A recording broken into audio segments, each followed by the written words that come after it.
Ils sont jeunes, âgés de 18 à 30 ans et proviennent de localités abritant des sociétés minières ou des sites d'orpaillage.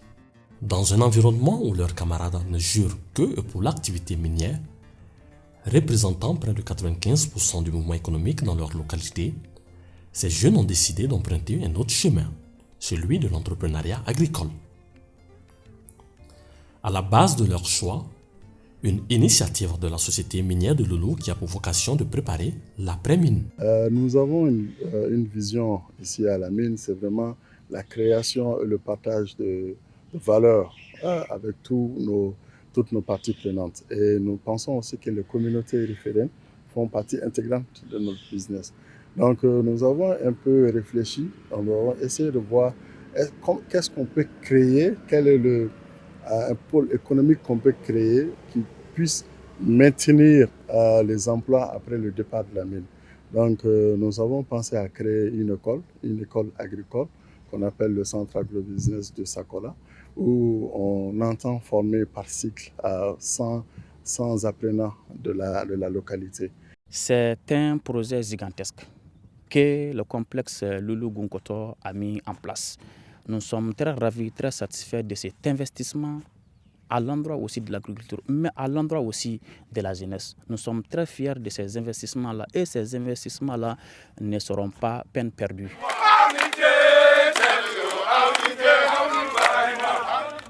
Les jeunes de la localité se retrouvent dans ce projet. Au départ, ils étaient très hésitants du fait de la forte tentation liée à l'activité minière ou à l'orpaillage.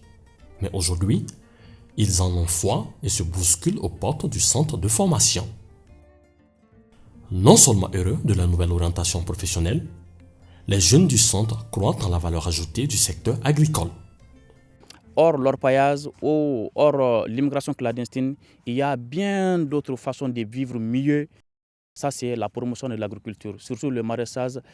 Dans tous ces aspects, le maraîchage, comme on appelle l'agroforesterie, l'embauche bovine et ainsi que la pisciculture. Et aussi, sans oublier, la production des volailles.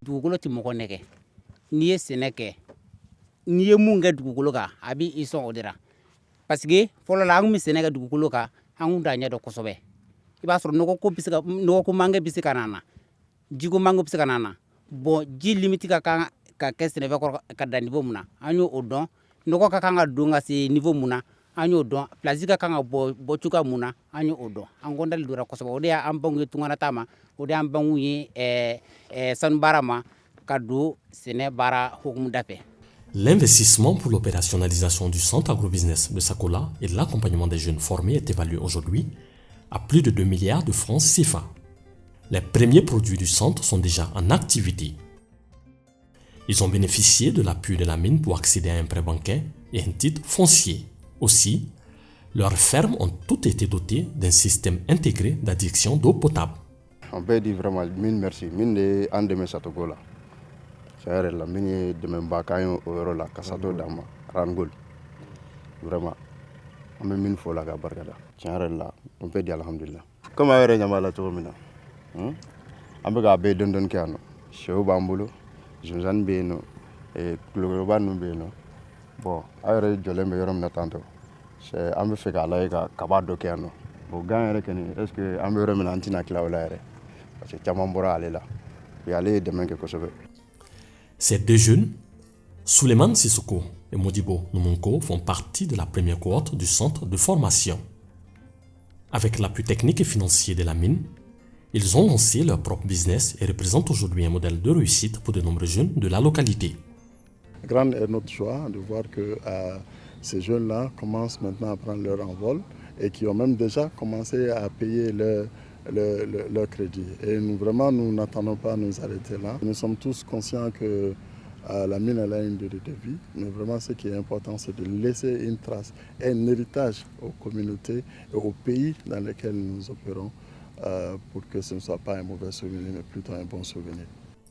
Contrairement à la perception collective, fondée sur des jugements infondés quant à la valeur ajoutée des mines, Rangol intervient beaucoup auprès des communautés locales. En plus des taxes et impôts versés régulièrement à l'État ainsi qu'aux collectivités, la société initie de nombreux projets à fort impact social. Le centre agrobusiness de Sakola, un investissement de plus de 2 milliards de francs CFA, illustre à bien des égards la détermination de la mine à faire profiter les communautés de ses dividendes.